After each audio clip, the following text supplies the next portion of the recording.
today's project diary, I will show you how to grow nasturtiums from seed. Hi and welcome to Project Diaries. In today's video I want to teach you how to grow nasturtiums from seed.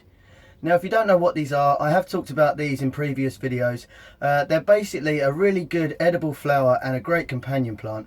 There's a link here on companion plants and edible flowers. Basically they can either repel certain pests or they can attract other pests away from your vegetables.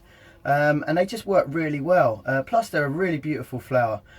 So in today's video I'm going to teach you how to grow them from seed, and here's how to do it. So here's a close look at the seeds. As you can see, they're quite large and distinct. Now if you don't have any nasturtium seeds already, as usual I will put some Amazon links in the description box below. I don't sell any of these are just recommended seeds, as there's so many different varieties you can get. So just using your finger, you want to press in a hole around 3 times the depth of the seed. Then simply put a seed in each hole and cover it up gently. The soil that I'm using today is just really cheap shop bought multi-purpose compost. Now nasturtiums are one of the easiest flowers to grow, and they're great to do with kids because they're really hardy and they can handle a lot of bad weather. When you're backfilling the soil, you just want to make sure it's pressed down gently and not packed down too heavily. If the soil is too packed down, the delicate seedlings won't be able to push through and they might even die.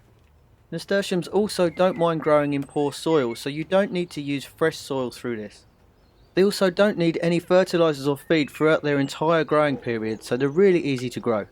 You can start sowing these indoors between 4 and 6 weeks before your last frost date. You can also grow these in warmer countries. You just want to make sure they're not in direct sunshine around the afternoon. After you've backfilled gently, you just want to water them in. Now I always use collected rainwater, but you can use tap water if you have that instead. Once you've finished all of those steps, don't forget to label it up so you know which seedlings are which. Then just leave your tray in a sunny south-facing window or a warm greenhouse. Here they are a week later, and as you can see, they will germinate between 5 and 12 days. Around 10 days to 2 weeks, you should be seeing them produce their first true leaves.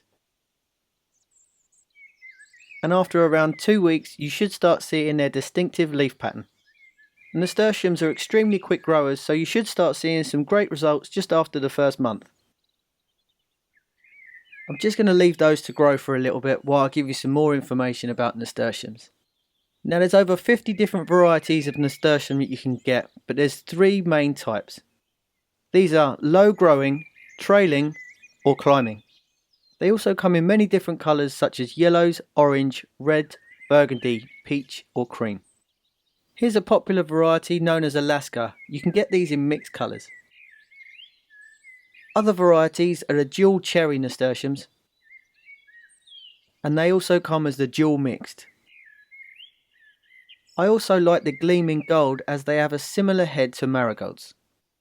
Marigolds are also a really good companion plant, and also some varieties are edible, so check the link on the screen now if you'd like to know how to grow those. I've also only just found out about this variety. They're known as the Phoenix nasturtiums, and they're absolutely beautiful. The delicate petal shapes and the coloration will make these stand out in any border.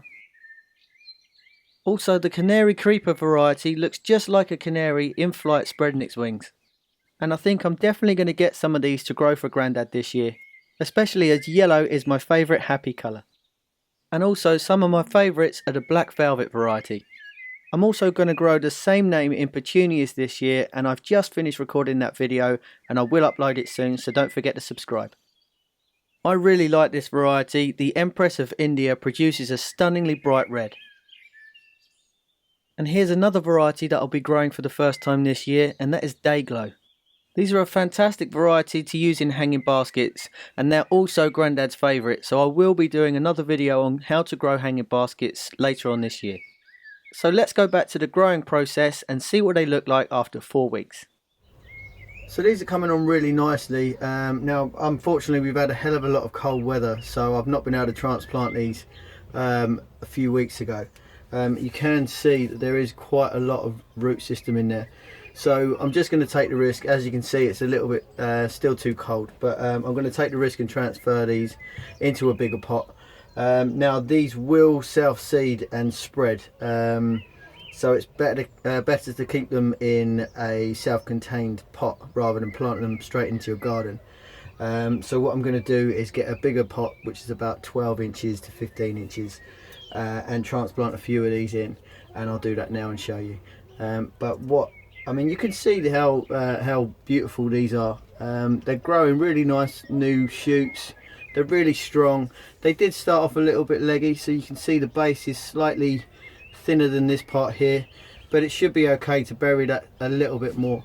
But yeah, I'm just going to plant these on and show you how to now. So grabbing a really nice sized plant pot, this one's around 12 inches, and as usual make sure they're made out of polypropylene. If you're unsure, there should be a triangle underneath every plastic item, and this is the RIC code. This will be a recycling symbol with a number inside. Nearly everything you buy from a garden centre should be PP and the number 5.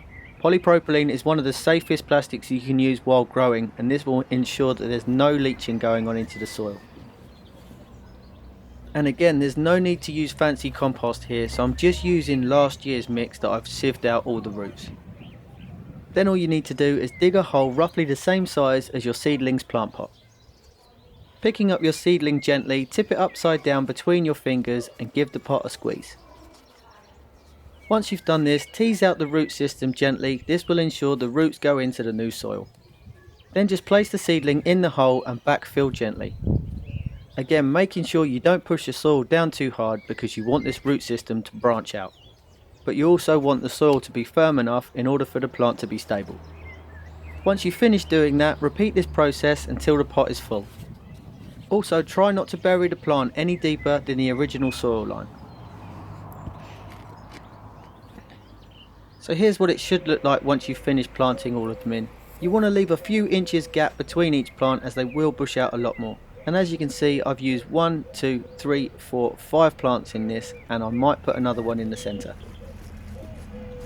Just double checking the soil is packed down nicely and each plant is stable.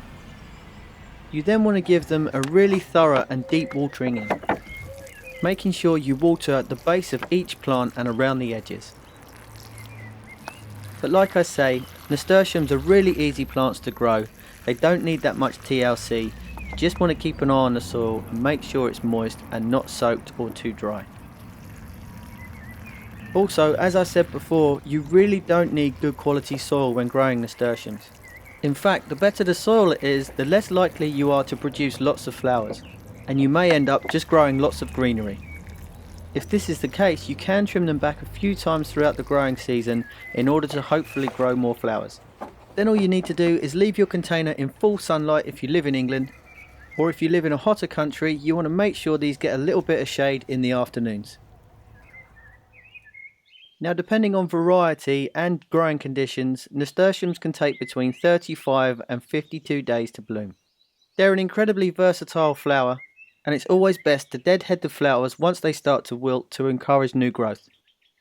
You can easily plant them in any beds or borders to fill up any unsightly gaps. You can trail them up walls or fences in order to add beautiful splashes of colour over larger areas, or trail them effortlessly from hanging baskets. Nasturtiums also do a fantastic job at attracting certain pests away from your crops. As you can see, black fly, white fly and aphids are more attracted to the scent given off from these flowers. Pollinators and other pest predators will also naturally be attracted to the smell and colour of the flowers. And as you can see, leaf miner are moving in as well, and if they're attacking your nasturtiums, it makes it a lot easier to treat these rather than on your crops. Check out the link on the screen to help with this problem. And this is why nasturtiums make such a good companion plant for so many fruits and vegetables. So here they are in just under 3 months. They've already started to bloom and you've got loads more flowers coming here. Now basically I'm bringing these back indoors because you may see there's a lot of these leaves that are turning yellow. This is because we've basically had 9 days of non-stop rain and now these are completely being overwatered. So I'm just going to bring them back into the shed and dry them out a little bit. But yeah, there you go. Hopefully you've enjoyed today's video. That's how to grow nasturtiums from seed, and I'll see you again next time. Take care. If you'd like to keep up to date on all of my future releases, click the subscribe button here. Here are some links to some of my other videos, And if you tried this or any other project, I'd love to see your progress, so please join my Facebook gardening group where thousands of people are sharing photos and ideas daily. Thanks for watching, and I'll see you again next time.